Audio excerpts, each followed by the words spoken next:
शहीद सहाफ़ी नसरुल्लाह गिराणी जे कातिलनि जी गिरफ़्तारी लाइ उॾेरोलाल में साफ़िन समाजी अॻवाननि ऐं सोशल वर्करनि पारां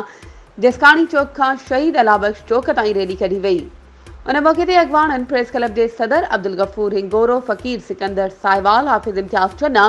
मुमताज़ अली वरिया ऐं ॿियनि जो चवणु हो त नसरुल्लाह गिराणी समेत जान मोहम्मद महर, शान दहर, अजय लांदवाणी, अज़ीज़ मेमण, अरशद शरीफ़ ऐं ॿियनि खे मज़लूमनि जो आवाज़ बणिजण ते गोलियूं हणी शहीद कराए वियो। सरदार ऐं वॾेरा नथा चाहिनि त हक़ ऐं सच जो आवाज़ बुलंद रहे,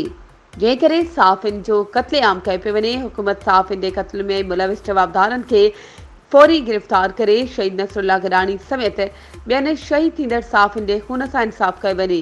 न त ॿी सूरत में एहतिजाज जो दाइरो वधायो वेंदो। वधीक ख़बरुनि ऐं अपडेट्स जे लाइ असांजे चैनल खे सब्सक्राइब कयो ऐं हा, बेल आइकन खे प्रेस करणु न विसारिजो त जीअं असांजी हर नई अचण वारी वीडियो तव्हां ताईं पहुचे।